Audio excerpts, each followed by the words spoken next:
வணக்கம். திருக்குறள் எல்லோருக்கும் வாழ்க்கை வழிகாட்டி.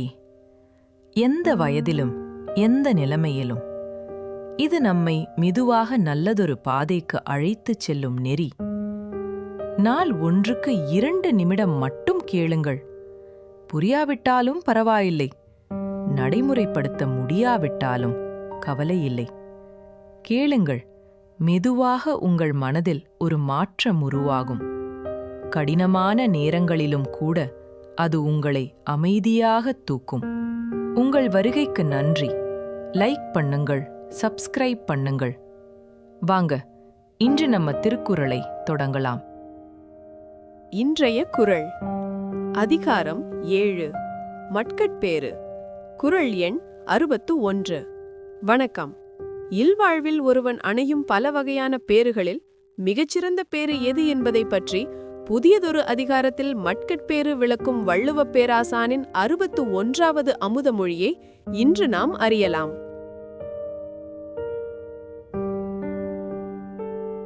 பெருமவற்றுள் யாம் அறிவதில்லை அறிவறிந்த மக்கட்பேறு அல்ல பிற. இல்வாழ்க்கையில் ஒருவன் அடையும் அத்தனை செல்வங்களுக்குள்ளும் அறிவு நிறைந்த நன்மக்களை பெறுவதைத் தவிர வேறெதுவும் சிறந்த பேராக நாம் மதிப்பதில்லை என்கிறார் திருவள்ளுவர்.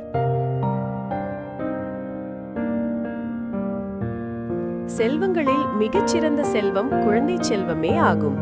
அதிலும் அவர்கள் அறிவுடனும் நற்குணங்களுடனும் இருந்தால் அந்த பேற்றுக்கு ஈடாக இந்த உலகில் வேறு எந்த பேரும் இருக்க முடியாது என வள்ளுவர் அறுதியிட்டு கூறுகிறார்.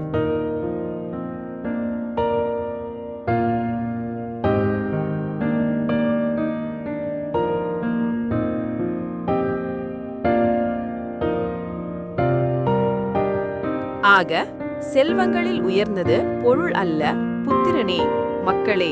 அதிலும் அவர்கள் அறிவும் நல்லொழுக்கமும் கொண்டிருத்தல் என்பது அந்த இல்லறத்தின் உச்சபட்ச வெற்றியாகும். மீண்டும் ஒரு குறளுடன் சந்திப்போம்.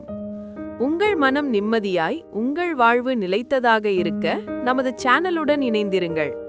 வீடியோ பிடித்திருந்தால் லைக் செய்யவும் மற்றும் புதிய ஞான கருத்துக்களை பெற சப்ஸ்கிரைப் செய்ய மறக்காதீர்கள்.